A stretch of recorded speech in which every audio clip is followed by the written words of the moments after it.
Well, it needed to happen. It has happened. I think we can all take a little heart in that news right now. Just breaking, Kevin McCarthy has announced that the impeachment inquiry indeed has begun. He is recommending an impeachment inquiry to Republicans right now. I want to share with you actually his entire sort of 3-minute clip. I want you to hear the whole thing because we've been sitting here, twiddling our thumbs saying, when is he going to do it? When is he going to do it? More and more information has come forward and it's kind of reached the tipping point right now. I mean, how can you not launch an impeachment inquiry when so many financial records are suggesting some really sketchy stuff? I was just looking through some of them right here, and you can see, this Burisma Holdings to Rosemont Seneca, huge amounts of money. There's an estimated $20 million that seems to have gone to various Biden subsidiaries that we know about. How can we not investigate this? The time has come. Thank you very much. Here is Kevin McCarthy. Let's listen to it, all of it. And then let's talk about what's at stake and what really went on based on the information we have thus far. Here we go. Kevin McCarthy speaking just moments ago. Welcome back, everyone. The months that we were gone and the weeks, House Republicans have uncovered serious and credible allegations into President Biden's conduct. Taken together, these allegations paint a picture of a culture of corruption. Now, here's what we know so far. Through our investigations, we have found that President Biden did lie to the American people about his own knowledge of his family's foreign business dealings. Eyewitnesses have testified that the president joined on multiple phone calls and had multiple interactions. Dinners resulted in cars and millions of dollars into his son's and his son's business partners. We know that bank records show that nearly $20 million in payments were directed to the Biden family members and associates through various shell companies. The Treasury Department alone has more than 150 transactions involving the Biden family and other business associates that were flagged as suspicious activity by U.S. banks. Even a trusted FBI informant has alleged a bribe to the Biden family. Biden used his official office to coordinate with Hunter Biden's business partners about Hunter's role in Burisma, a Ukrainian energy company.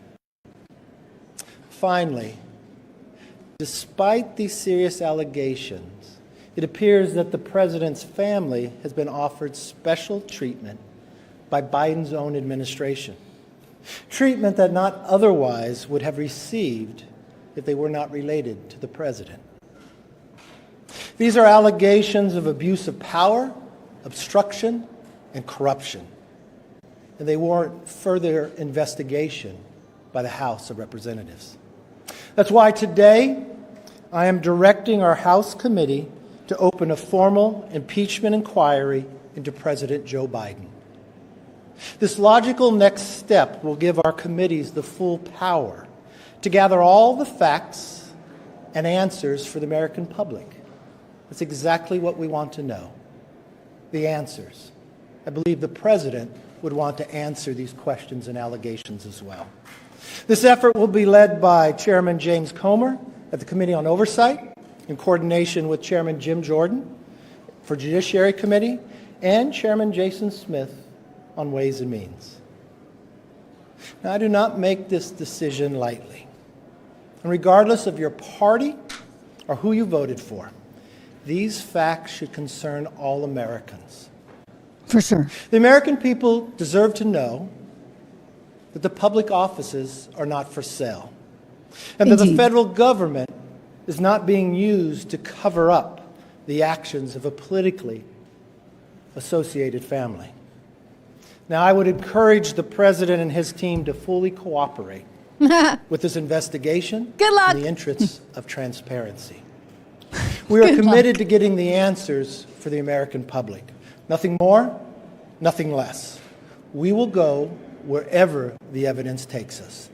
Thank you. Good. You've got to go where the evidence takes you. I mean, I'm sorry, he's a bit long-winded. He takes forever to spit it out. He kind of speaks in this rhyme-like manner that is annoying. But thank you for listening to all of that. I wanted you to hear that. I've listened to it a couple times this morning, actually, and there's a few things going on. One is that he's alleging here that Biden lied. Certainly sounds like that. I mean, the guy may be senile, right? Maybe that's his defense, but it certainly sounds like he lied over and over and over again. He said that Biden was on those calls, just as Devin Archer testified, just as we heard, right? Just as Democrats are like, well, it's okay to call your son at one of his clients' dinners. Why wouldn't you? Well, he joined some 20 calls, and we're just finding out about it now. So again, pointing to the lying, the cover up. I mean, he covers up everything. And by the way, Biden lies. He's always lied through his teeth on everything. Thank you very much. Going right back to his law school days, right? Remember, he first got kicked out of the New Hampshire primary. Nobody wanted him because he got in a kind of testy shouting match with a voter about where he graduated in law school. And he's like, I graduated top of my class. Turns out, oh no, he was at the very bottom of his class. So this is like a pattern, right? The guy just lies. Anyway, they found some $20 million. This is unbelievable, guys. I mean, I was showing you as we came to air here some of the bank records. This is Burisma Holdings sending to Rosemont Seneca. Burisma Holdings, of course, is that Ukrainian energy company that was really, really sketchy. Rosemont Seneca was one of the 20 different LLCs that Hunter Biden had set up with his various partners to help market his dad, because you see, they were in the business of, quote, selling Biden.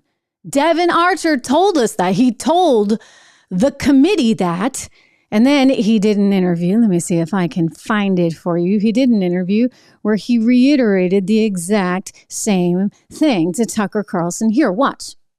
You got to be an expert in knowing the guy, and he was the guy that was the expert in knowing the guy. He was an expert in knowing the guy. Right. And who was the guy he knew? Well, he knew a lot of people, but obviously there was some familiar, his brother, his father, some of his father's siblings. So he knew a lot of people.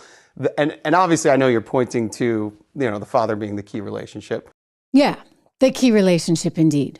Well, so he's lying. He basically was what they were selling. These various individuals, these various companies in really wild places like Kazakhstan, Romania, Ukraine, China, they all wanted something from America. They all wanted some kind of protection from the Vice President of the United States of America, and that was for sale. What are they paying the Vice President nowadays?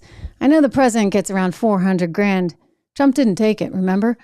If you get around $400,000, let's just say the Vice gets like $280. I'm making it up. I don't know the exact number. So he found a way to get a little more than whatever the $200,000 was that he should have been getting as salary as Vice President of the United States. I always wonder why he stayed in politics all those years and yet somehow lived a pretty darn nice lifestyle, considering, I mean, it wasn't just the book, apparently. It wasn't just the book. Again, these are allegations. They need to be proven out. But, if it walks like a duck and it talks like a duck, I don't know, kind of seems like a duck. I've been going through the bank records that have been released.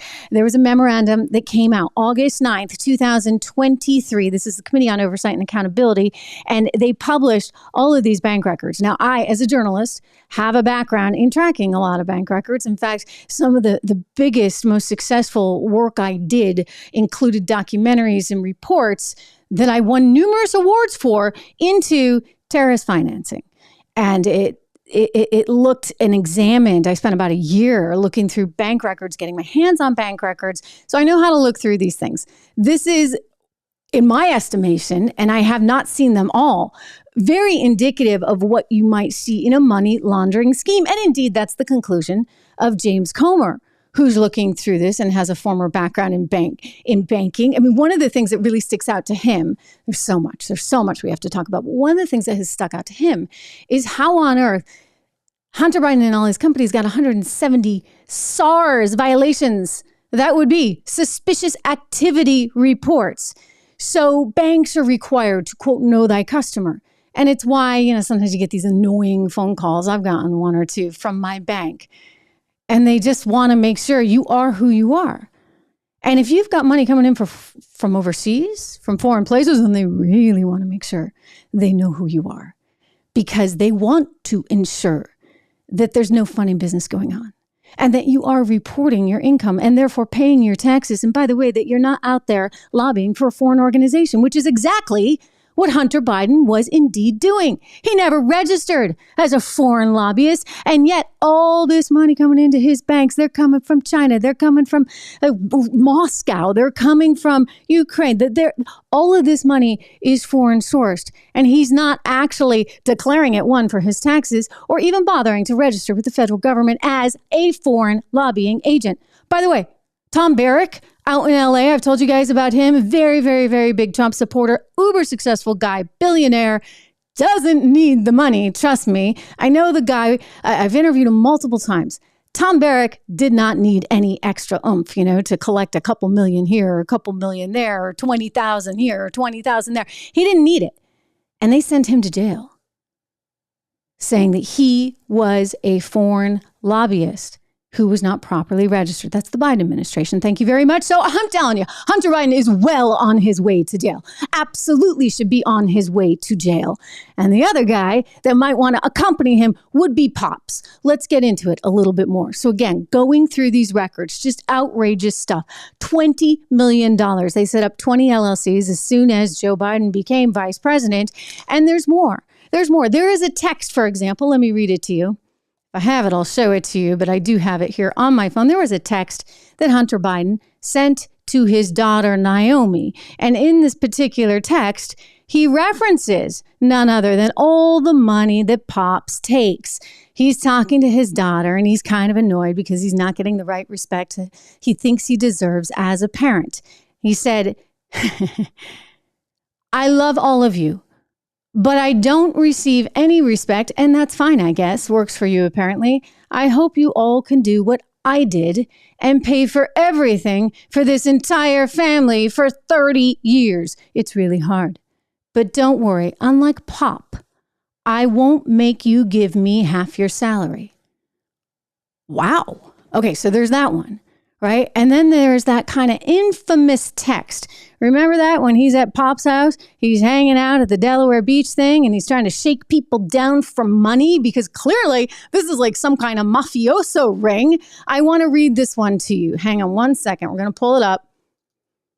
And here we go. No, not yet. Okay, so there's a text. Here we go. This text reads, sitting here with my father, and we would like to understand why the commitment made has not been fulfilled. He's talking to somebody over in China. Tell the director that I would like to resolve this now before it gets out of hand, and now means tonight. And Z, he's talking to Z, that would be Zhang. If I get a call or text from anyone involved in this other than you, Zhang, or the chairman, I will make certain that between the man sitting next to me, that would be his dad. He just said, sitting here with my father, the man sitting next to me, and every person he knows, and my ability to forever hold a grudge that you will regret not following my directions. Okay, you got that? You got that? Like that seems like a pretty direct order. And it also seems like his dad's kind of involved. You combine that with all the phone calls that the dad was making, no matter what the left tries to say, oh, we're going to spin it this way or that. You combine that with then the cover-up. I'm going to get to the cover-up in just a second. But before I do, let's get back to these financial records. Take a look here. Okay, so here's an example. You have so much money, in this case, $3.5 million being wired from Yelena Baturina, who's apparently the wife of some big deal politician in Moscow, on February 14th, 2014. Happy Valentine's Day. And then that money gets wired again into Seneca Bohai. So there's big sums. Here's another one where you have the money being transferred there from Rosemont Seneca Thornton and the subsequent movement it made into Rosemont Seneca Bohai. These were all accounts owned by Hunter. And Representative Comer, he said it well, because you know what? Treasury picked up on this. Banks were picking up on this. They knew this was odd. and they said something. And here is Comer trying to explain it, does a very good job, how bizarre this is to have 170 of these things. He's on Ted Cruz's podcast. If you watch the show, you've seen me play this before, but I just think it's really important to comprehend, understand. 170 SARs, like that is not normal. It would be a huge deal if you got one, and he tells us why. 2 over the course of 10 years. And how many were issued concerning Hunter Biden and Joe Biden and the Biden family? Over 170. They were direct. Wait, you were at a bank and they issued 2 in 10 how many years? If you had 2 SARs, they're called SARs in the banking industry. If you had 2 SARs against you, it would be hard for you to open an account somewhere. There wouldn't be any bank that would want to have you as a customer because it's not worth the paperwork. Remember, when the bank files one of these, you can understand this, appreciate this, Senator. That's inviting the regulators to come in and regulate.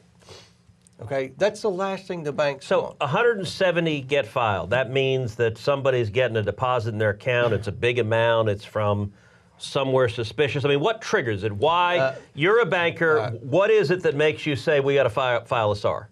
A large transaction that comes out of the blue. So and what's large? So, what is there a threshold? You had $1 million. I'll use the Robinson Walker account because we subpoenaed. That was the first bank account we subpoenaed. Now, who's Robinson Walker? Rob Walker was one of the associates that they used to funnel money from China and Romania and then down and launder it down to the Biden. So he's a Okay. So he's kind of, well, it wasn't really a he, it was an account, like Rosemont Seneca. They called it Robinson Walker. So they're doing all kinds of things, right? They're moving it from one company to another company in hopes that maybe nobody will notice. Well, somebody noticed. I mean, the banks did notice. That's why they sent the 170 suspicious activity reports onto Treasury. And as James Comer explained, they don't even want to have to do that. So the fact that they did that is pretty significant. So don't you think in a normal world, the U.S. Treasury Department says, hey, knock, knock, knock. Mr. Biden, Mr. Vice President of the United States, we seem to have a little bit of an issue with your son. There's a whole lot of suspicious activity reports, but nope, that doesn't happen. There is some talk and some chatter that Obama was aware of some of this and wasn't too pleased about it. Of course, that's what they're going to have to go with, right? If Michelle wins. Well, we can talk about that in a little bit, but this is not good. Okay, just a few other things along the way. What did he do with this money? Joe Biden himself is like, hey, if there was all this money, where'd it go? Where's the money? Ha, ha, ha. And he's like, it's all a bunch of malarkey. It's all a bunch of malarkey. Really? Because I'm looking at these bank records and I do see $20 million going back and forth. Apparently, you may say, where's the money? I guess your son had some pretty crazy spending habits, did he not? These spending habits have been articulated by NBC News, who pointed out that he made $11 million just from Ukraine between 2014 and I believe it was 2013 and 2018. And he spent it really, really, really fast. Well, there's a report on CBS News that came out recently, and it's morning television stuff. Pretty wild. He had a thing for the dark side, shall we say, in life, and that's where a lot of the money went, and that's going to land him in even more trouble, which I'm going to get to. Harry Shapley was a lead IRS supervisory agent in Operation Sportsman, the investigation into Hunter Biden. Shapley said he uncovered conduct that warranted more serious charges. There were personal expenses that were taken as business expenses. Prostitutes, sex club memberships, hotel rooms for purported drug dealers. How much did Hunter Biden owe in taxes? So from 2014 to 2019, it was $2.2 million. I like how the reporter's like, how much do you owe in taxes? You know, when they're giving you the sex clubs and the prostitutes. I mean, I can't believe this. Like, I am astonished and horrified. And I think we're going to have to sort of like brace ourselves and our stomachs for what's about to come. But this is serious because the other thing that has recently come up that James Comer is now demanding is a list of all the women that were sort of, how's a nice way to say it, on speed dial for Hunter Biden. All these women that he gave this money to for, well, you can put one of them, You can put two and two together. So these women apparently had crossed state lines to do business, with Hunter, which would be a violation of what's known as the Mann Act, MANN, which doesn't allow prostitution across state lines. This is actually what they got Giselle Maxwell on. Remember Jeffrey Epstein's lady friend, the madam, so to speak? Well, they got her on this Mann Act, MANN. So once they get the list of women, which they're now arguing, both Marjorie Taylor Greene as well as James Comer have said, look, these women may be in need of federal protection, et cetera. They are victims themselves. Once that comes forward, if you've got victims there now, and you've got this interstate ring effectively that's going on to service Hunter Biden's needs, well, you're talking about some mega trouble, like major, major trouble. That's separate, of course, from Pops. Pops, who had to have known. I mean, you got that text that surfaced on the Hunter Biden laptop that they never wanted us to actually believe was real, to Naomi, his daughter, Hunter telling her, at least, I'm not going to be like Pop and take 50% of all your earnings. You've got that text I just showed you, which kind of feels like a bit of a smoking gun, saying, hey, Z, I'm right here with my dad, and you better pay up or else. And then you've got all the evidence of Joe Biden calling into all these various meetings. On top of that, I mean, he does say this. This is what I meant to show you a little bit earlier. Humor me, because I'm astonished at the brazenness of the president of the United States. Here we go. He's like, how could he have done anything illegal? Because there's no money to show for it. Where's the money? I'm joking. Mr. President, it's a bunch of malarkey. Mr. President, what do you... Yeah, bunch of malarkey, right. Well, he spent the money on his various needs. And these guys, they just keep lying to us. They just lie over and over and over again. It's kind of like when the cocaine was found at the White House and they told us that they had no cameras, they couldn't see anything, they couldn't figure out how the heck this cocaine could have gotten into the White House. And yet we then learned, well, Hunter Biden was staying at the White House. I mean, that might have been kind of relevant at the time. Just saying. I mean, because again, 1 + 1 is usually 2. And that might have helped reporters, but they never revealed that information. Apparently he was hiding out. He had just, struck that little plea deal, that little sweetheart deal with the Department of Justice, and David Weiss was going to make all this stuff go away until he couldn't, because one smart judge said, that's not going to fly. And so now this indictment is on the way. This indictment before the end of the month. And I'm just glad that we're going to have both the impeachment inquiry along with that indictment, because I don't have a lot of faith in David Weiss. He's either entirely incompetent or, dare I say, somehow in on it and wants to protect Hunter Biden. I hope that's not the case. And I hope it's just pure incompetency, because I'll tell you, he should have gotten his hands on that FD 1023 like Chuck Grassley did. The FD 1023. Let's go to that for a minute. So this was an interview that our own FBI did with a source that was considered highly credible, had worked for the Obama administration for years, is a human, highly credible source. And they had interviewed this source about Hunter Biden. And what they learned was that this source had had conversations with the CEO of Burisma and the CFO of Burisma.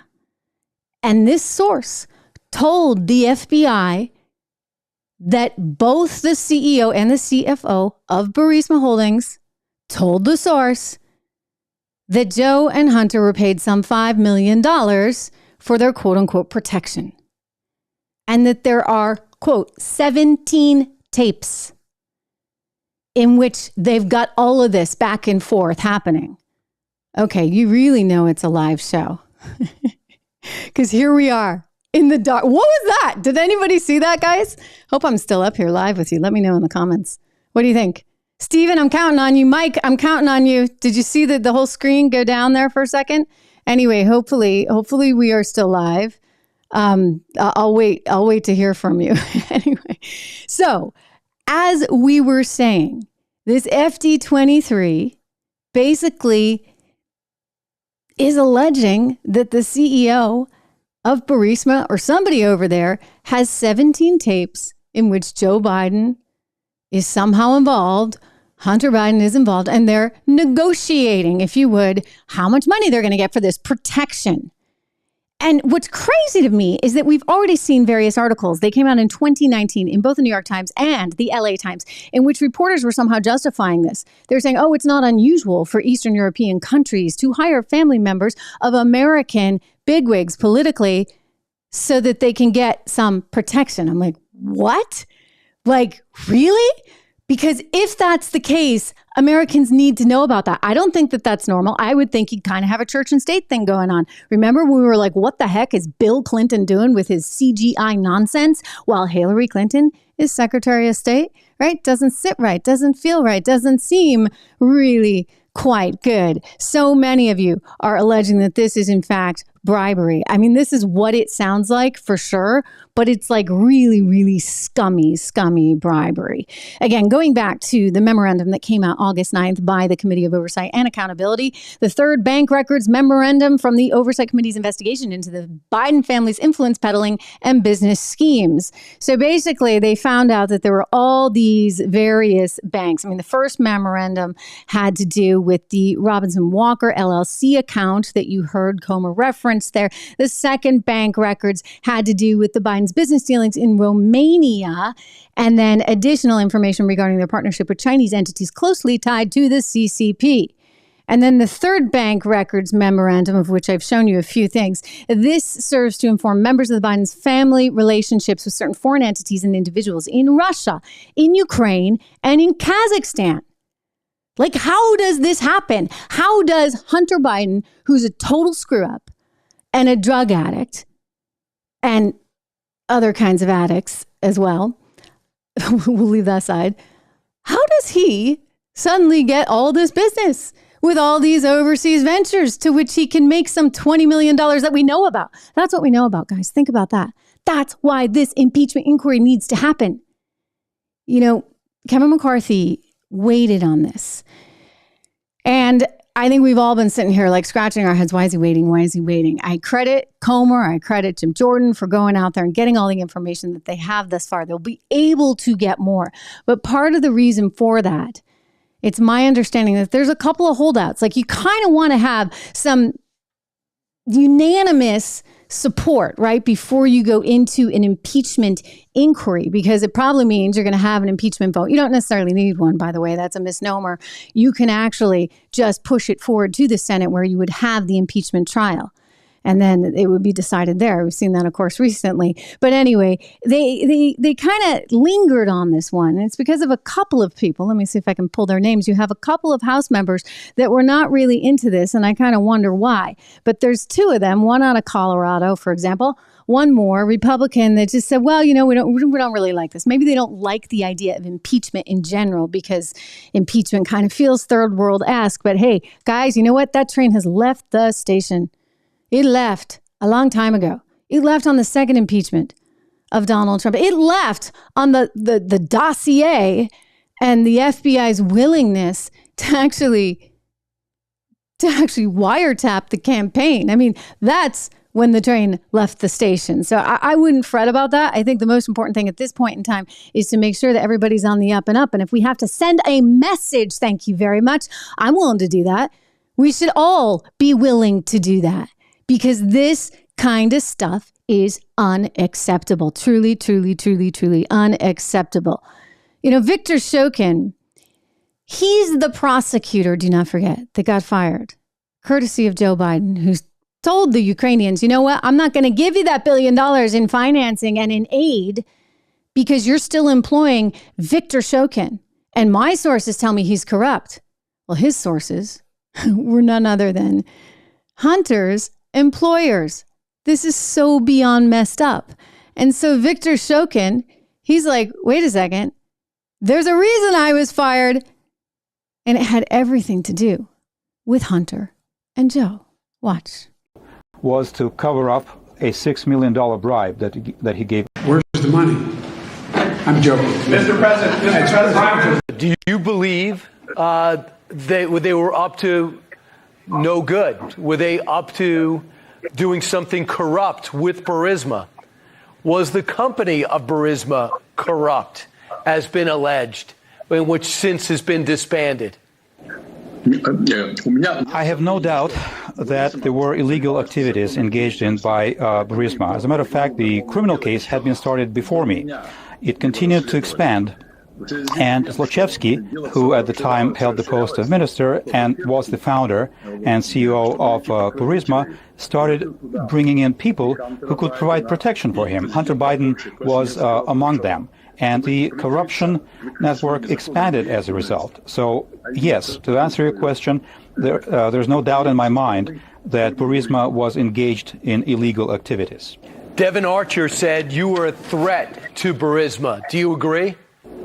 Да, согласен. Yes.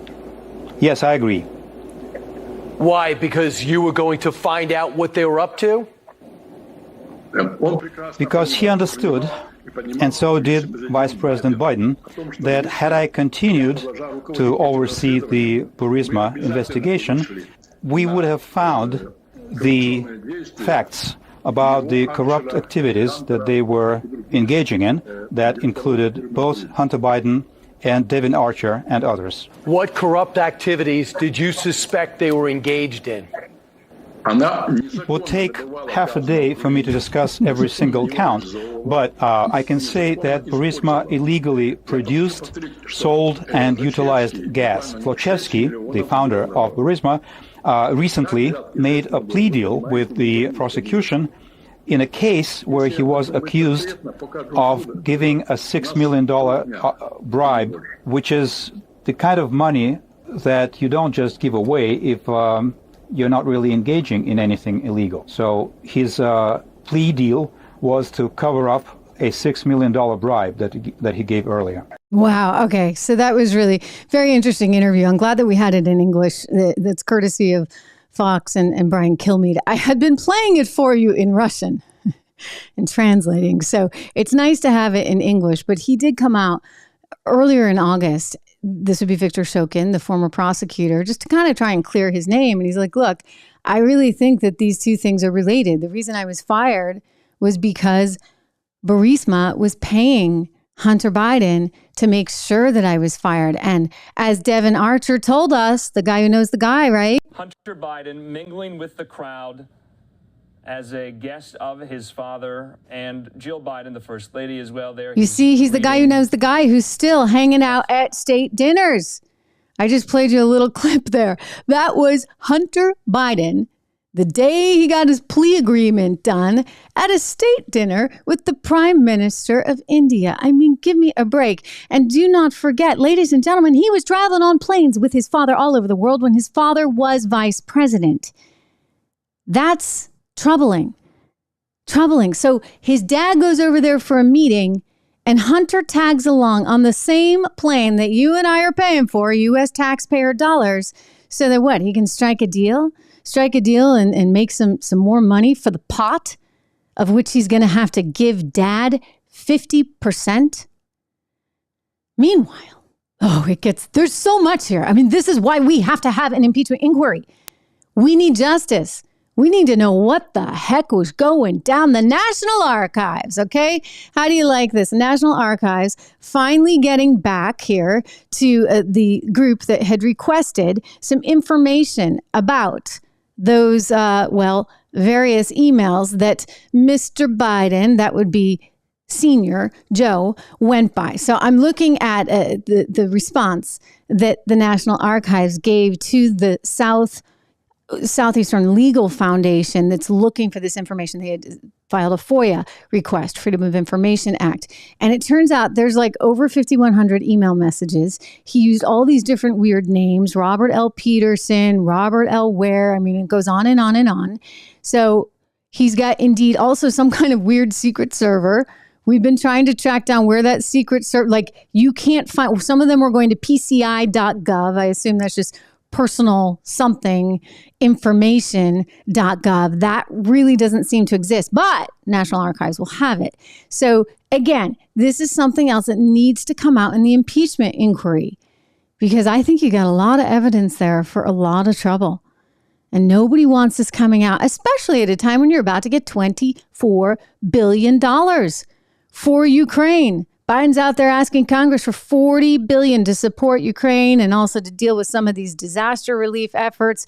I should point out, it's only $12 million that would go to any disaster issues. It's 12 times 2 that would go to Ukraine. I mean, this is an insane amount of money. We're talking about $135 billion that is expected to be spent this year. It means that we would be basically outpacing what we spent in Afghanistan over a 20-year time period. Like, how does that make sense? I mean, I've said this is like one giant money pit. And then there's Tony Blinken, whiz-bang Secretary of State. This guy is, McCain was onto him. Here he is saying, oh, we're still committed. He is so boring. I mean, this is worse than McCarthy. I'm giving you full warning here, but stay with me, because you have to hear it.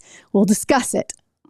Of Ukraine on anti-corruption efforts and on efforts to ensure accountability and full transparency of all the assistance we're providing, as well as the security of U.S.-provided defense articles and technologies. Okay. That wasn't all of it, so I'm going to torch you a little bit more. For Ukraine not only to survive, but to thrive, we're also supporting its efforts to rebuild from Russia's aggression. At the Ukraine Recovery Conference held in London a few months ago, I pledged that the United States would invest more than $520 million in making Ukraine's energy infrastructure, more than half of which has been destroyed by Russia, cleaner, more resilient, and more integrated with Europe.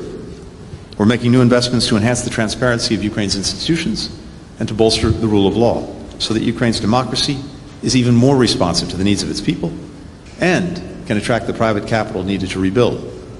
We're engaged in assisting the government of Ukraine on anti-corruption efforts and on efforts to ensure accountability and full transparency of all the assistance we're providing, as well as the security of U.S.-provided defense articles. Blah, blah, blah. So in other words, he's going to do everything in his power to just make sure that this goes on and on and on, and we spend as much as we can possibly humanly ever spend. I mean, this is troubling. As I said, regardless of what you think about John McCain, he had his moments, some really good ones. And this is one of them, ladies and gentlemen. He stood up there and spoke out aggressively against Tony Blinken because he said, basically, the guy's a freaking idiot that's going to get Americans killed. Let's play it, if I can.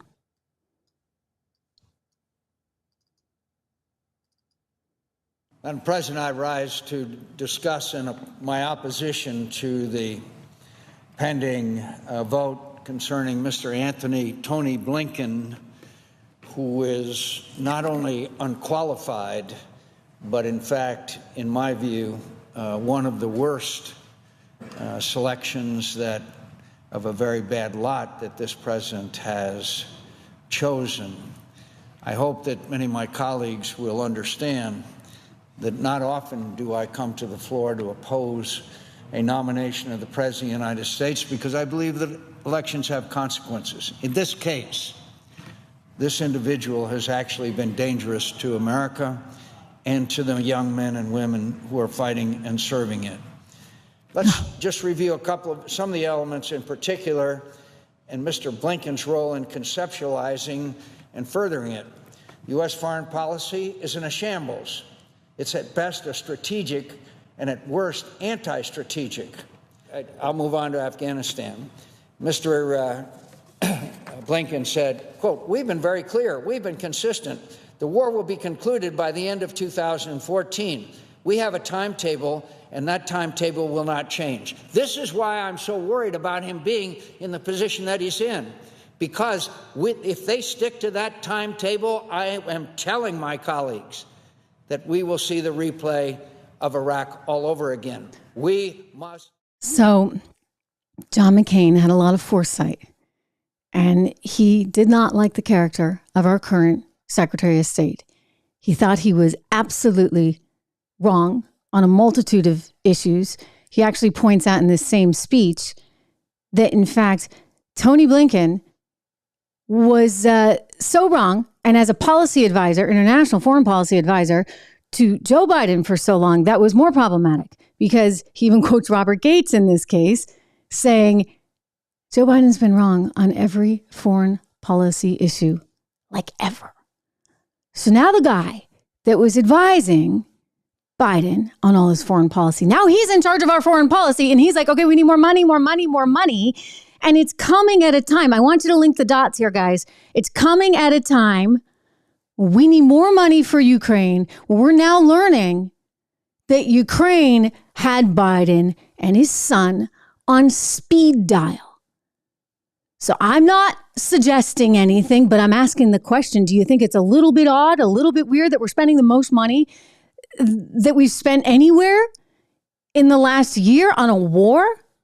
That's even with inflation, okay? I know inflation's bad. We'll talk about that later. Even with inflation, we are spending the most we have ever spent. And it's in a country that really seems to have had some interesting relationships and financial relationships with none other than Joe Biden. And so that's something that, frankly, we can't just bury our head in the sand about. I mean, it's come up recently. For example, Karine Jean-Pierre, this would be the spokesperson there over at the White House. She was asked the question, well, can you assure us that there's nothing going on that would compromise the president in any way, shape, or form? Any pre-existing relationships or monetary relationships, et cetera, that might compromise? And she basically couldn't answer that question. It's like, wow, you can't even, well, I guess you're being honest on that one. She couldn't even answer that question.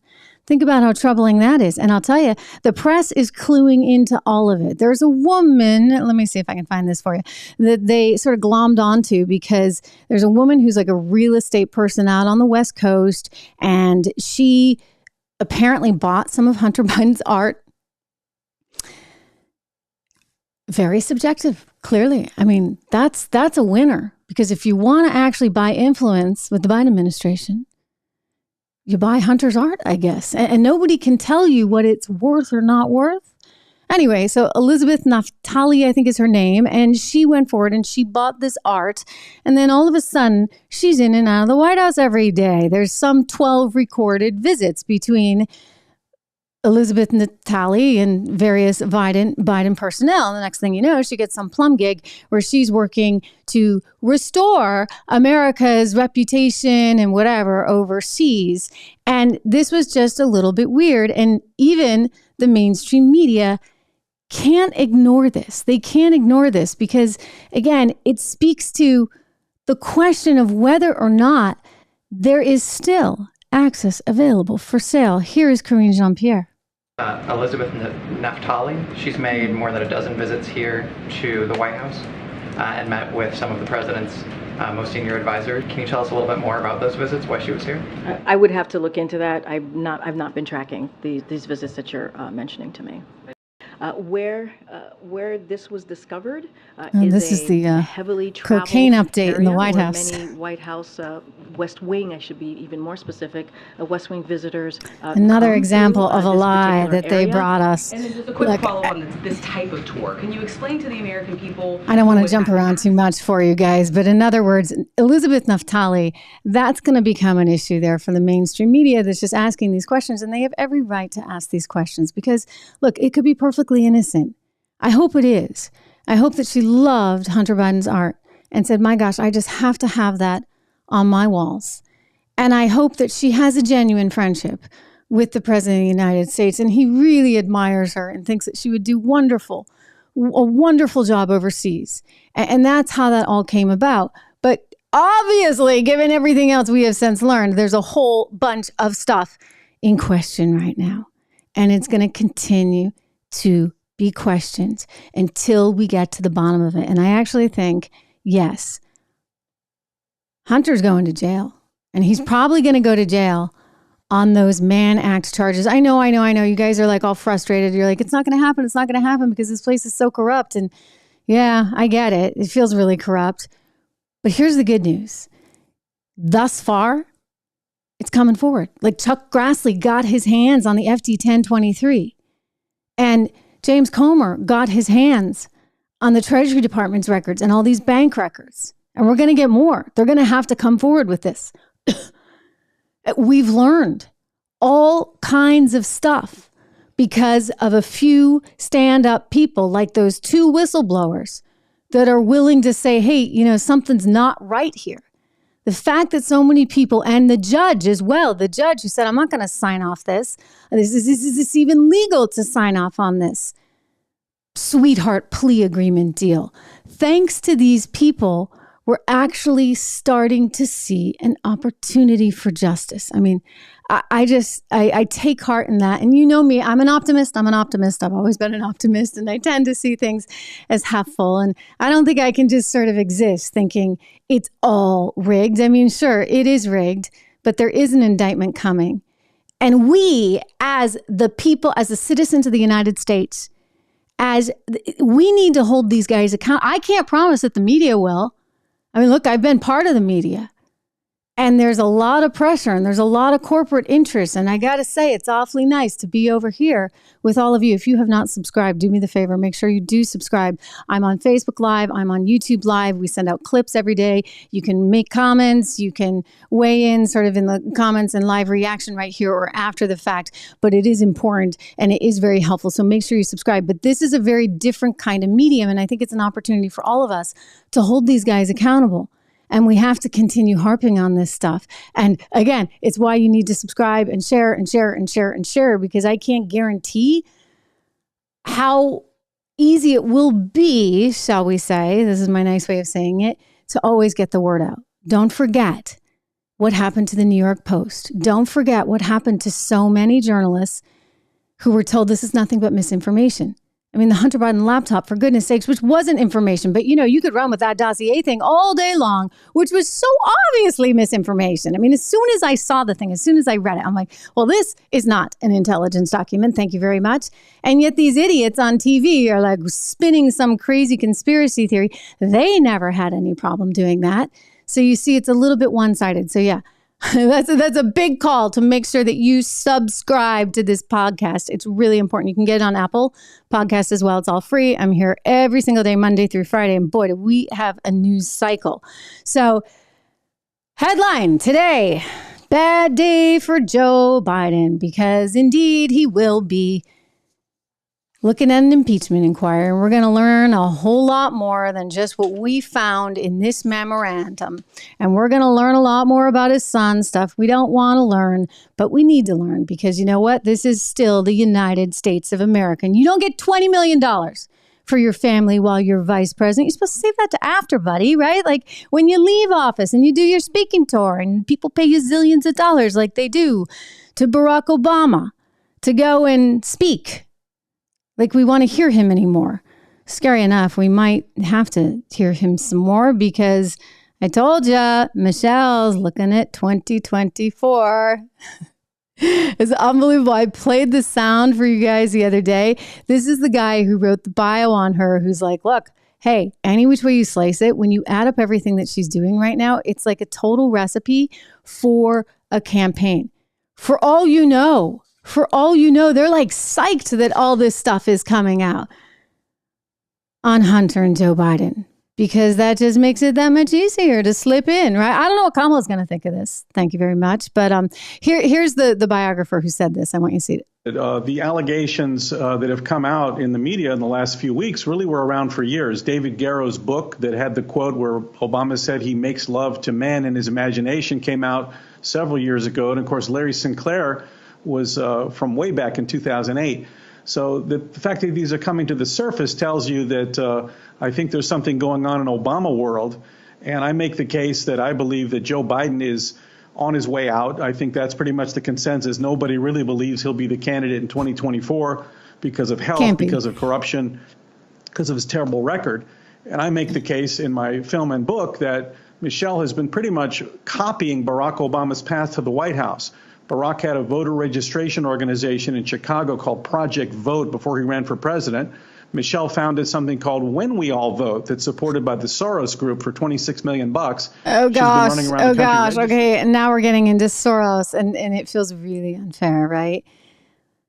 So I have a few things to say about this. Some of you have heard this before. I think she's probably the most unlikable candidate in the world besides Hillary Clinton. But the difference between her and Hillary Clinton is that she's super organized. I don't even think it's her. I think her husband is super organized. I think he's put in place a good team. That whole voting effort, right, that the biographer just mentioned.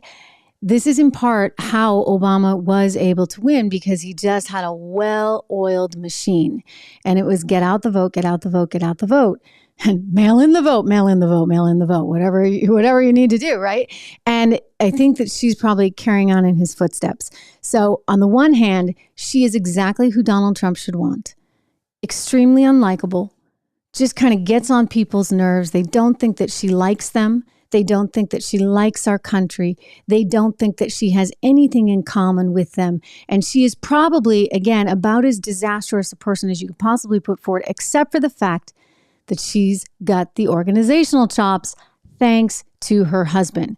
And so we probably can't count her out. I would sort of welcome it if I were Donald Trump, but I'd make darn sure that my team was super organized and was dotting all the I's and crossing all the T's and making sure that they were doing everything possible to ensure that those who do not want Michelle Obama, should she be the one that runs, or don't want Joe Biden or Kamala Harris or Gavin Newsom, whoever it may be, that they are out there voting on Election Day. And even if something crazy happens and it's harder to get to the polls, what is the plan B? Again, these things need to be in place, because Republicans can't just take their ball and go home. You need to be smarter. You need to have sharper elbows, and you need to be more agile on all of this stuff. They're doing the groundwork. They're gathering the data. They are targeting the voters. So two can play that game. And I suspect Trump, if he puts the right people in there, can play it very, very well. Let's go to some of the polls. I mean, this is tremendous. When you look at the polling data, it is very clear America does not want Joe Biden. And this is what is freaking out so many Democrats. Here's the latest Wall Street Journal poll. Guess what you hear over and over and over again, both from the CNN one and from the Wall Street Journal one? You hear that Joe Biden's too old. He's too old to run for president. They don't think he's mentally able to do the job.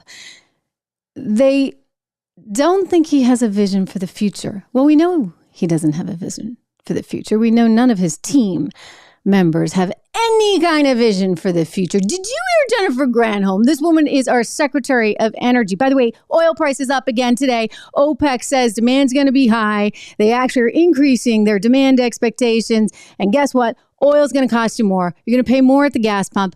Jennifer Granholm, when she first came in, this is wild, she had no energy plan. They still have no energy plan, for goodness sakes. Here she is on Bloomberg laughing about the fact that how dare anybody even ask her if she should have an energy plan. In Sturgis, Michigan, it is $2.89 a gallon. I guess that's better than in California. What is the Granholm plan to increase oil production in America? Funny. That is hilarious. Would that I had the magic wand on this. As you know, of course, oil is a global market. It is controlled by a cartel. That cartel is called OPEC. And and blah, blah, blah. And you're just going to blame OPEC. You know what? He asked you a really simple question, Jennifer. Really simple. What is the Granholm plan to increase energy production in the U.S.? And you laughed. You laughed. Because you and the guy you work for have no plan. And you see, this is what Americans have figured out. He sat home through the entire election, pretended he was a nice guy in his basement. He had no policy ideas. I mean, maybe he had ideas on how much money he could make via Hunter all over the world, but he had no substantive policy ideas. And now we are paying the price. And we got Tony Blinken calling shots that John McCain warned us about over there in Ukraine. We've got a border situation that is out of control to the point where even the New York City mayor, Eric Adams, is like, you know what, enough. New York is done as we know it. Heck, even the ladies on The View are starting to agree. I mean, that's how messed up it is. It may just be that they also are realizing this is not polling so well because you know what? A country needs borders. A country wants borders. And then today, we got this news. We learned that the president and Tony Blinken, that crackerjack Secretary of State, did a deal with Iran. and they swapped prisoners with Iran, 5 U.S. prisoners for 5 Iranian prisoners, and $6 billion. Wow. They gave Iran $6 billion. Now they say, oh, we didn't really give it to them. We didn't give it to them because you know what? It was theirs rightfully. They deserved to have it because, you know, if it hadn't been for all those sanctions, because of all the illegal stuff that they do, which would include being the largest sponsor of state terrorism in the world, you know, if they didn't do all that stuff, we wouldn't have to be sanctioning them.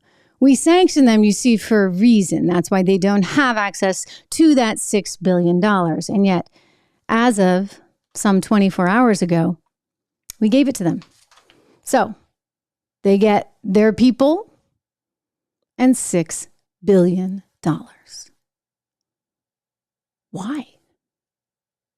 I mean, I thought that we didn't do those kind of deals. Like, didn't we not pay for hostages ever? I mean, you can argue whether that's right or wrong, but it's been our policy for a long time. And yet Tony Blinken and Joe Biden just changed it. Donald Trump had a few things to say about that, even suggesting whether or not Joe Biden was taking a kickback on the $6 billion sent to Iran. I will read to you from Truth Social Donald Trump's response to this prisoner swap. So let's get this straight. We did a hostage trade with Iran. We gave them 5 very tough, smart people that they desperately wanted. We likewise got back 5 people. But, he writes in all caps, we also gave them $6 billion! Exclamation point, all caps. Then he goes on. How much of a kickback does crooked Joe Biden get? So, okay, in fairness, there's no evidence of that. But you understand why he's asking this question, given everything else, right, that's been going on. I'll continue. Does anyone realize how much $6 billion is? And then he says, when I was president, I got back 58 hostages for 0 money. Remember Pastor Brunson? It sets a terrible precedent. Republicans call out the 25th Amendment. Now Biden is incompetent. I don't know if this was Biden's incompetence. We know he's incompetent. For goodness sakes, just look at him over there at Vietnam. I'll show you guys that in a second. We know he's incompetent. But in this case, you get a State Department that clearly is incompetent or is trying to do something that's kind of funky here because they didn't just give people, they gave $6 billion. In other words, Iran has been sanctioned for a reason. Why are we changing that? Why are we changing the rules that we've always put forward? A lot of people are very worried that this encourages other nations, other rogue nations, to go and take Americans because, hey, maybe you'll get $6 billion too. The President of the United States, he is struggling. He does have health issues. We have seen him fall multiple times. Anybody that's lived with anybody that has dementia can tell you the falling is one of the first signs. The confusion, which keeps coming up over and over again. These are all signs. And instead of actually doing the right thing and helping this man, what does his team do? They send him on a giant world tour. They don't let him sleep. He actually said in Hanoi, I want to go get some sleep. And then they feed him some really dumb lines, unless this is just one of his own beauties. Remember, he's in Hanoi in Vietnam, where, you know what, like people in Vietnam, they're not psyched that we were over there and that we had a war and that we killed a lot of people. You know, we all have memories. And it's probably not the most appropriate thing to maybe talk about an American movie that you love that is about that very war, right? Like that's your first thing that you say to people. You know this one. Good morning, Vietnam! Hey, this is not a test. This is rock and roll. Yeah. So that was what he referenced. Here, I'm going to play the clip. It is evening, isn't it? It is evening, isn't it? It's around the world in 5 days is interesting. Around the world in 5 days is interesting. Well, you know, there's that, one of my staff members said, remember the famous song, you know, Good morning, Vietnam. Okay. Well, good evening, One of his Vietnam. staff members was talking about Good Morning Vietnam. And he said, well, good evening, Vietnam.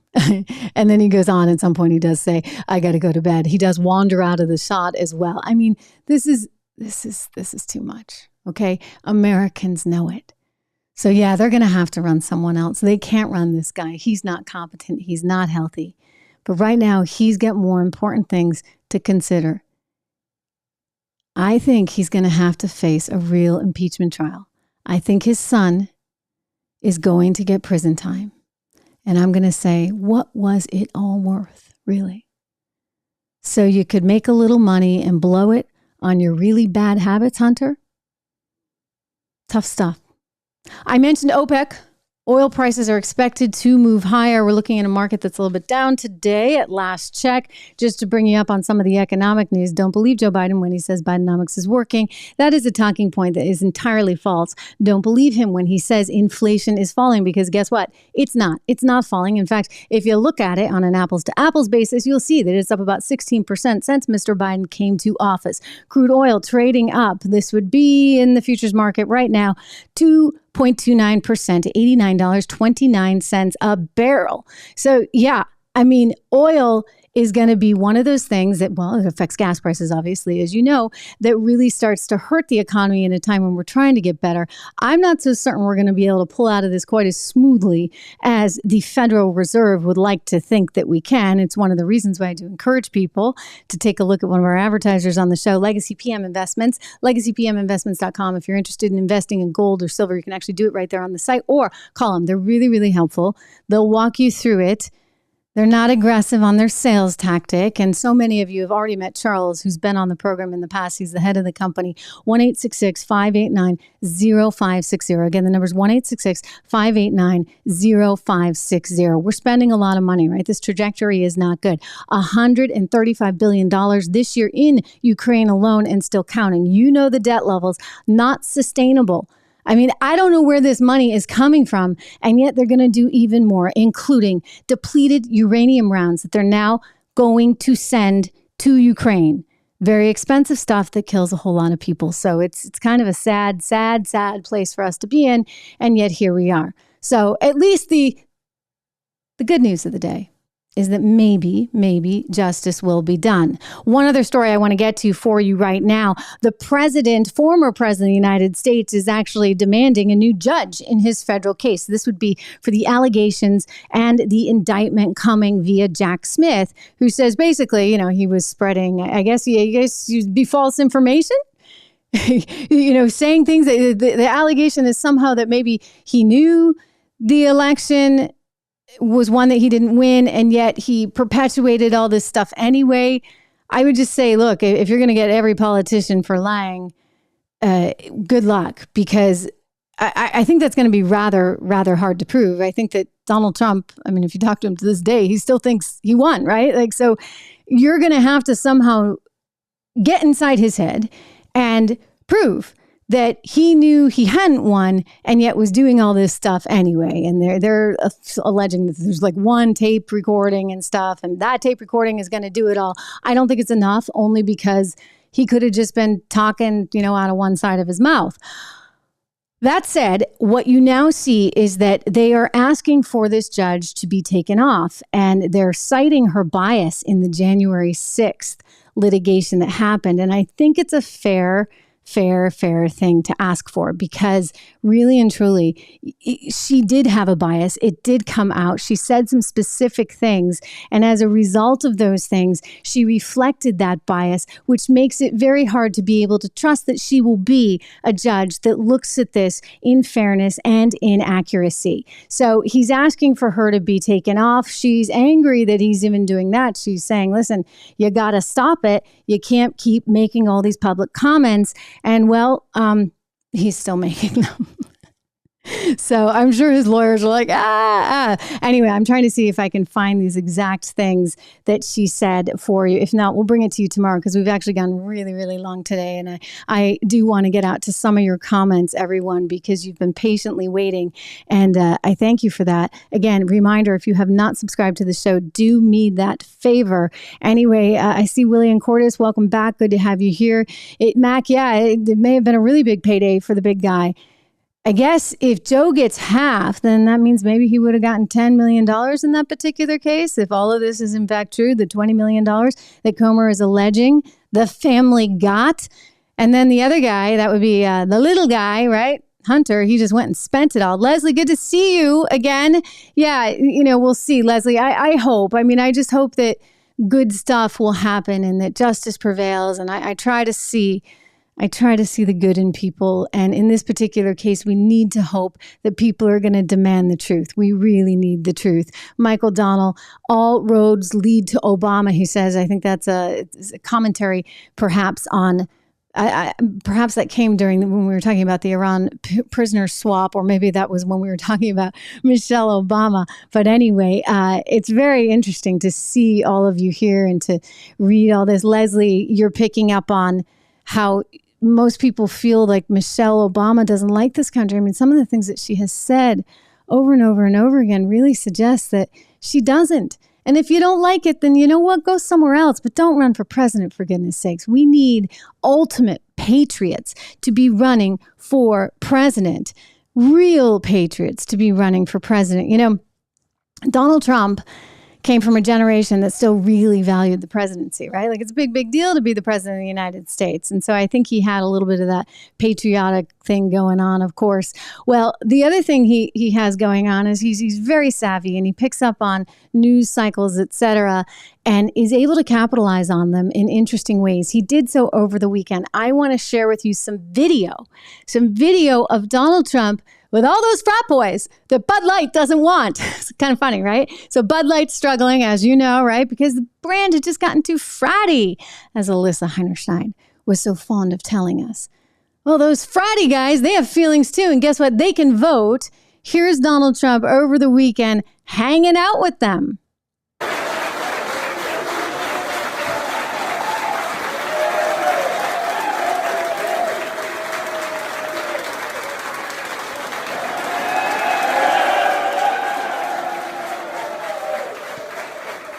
And gosh almighty, they seem to like him, do they not? Again, another picture of this. Going through the crowds, the football stadium. I hear some negative, but for the most part, it sounds very positive. You hear a USA chant.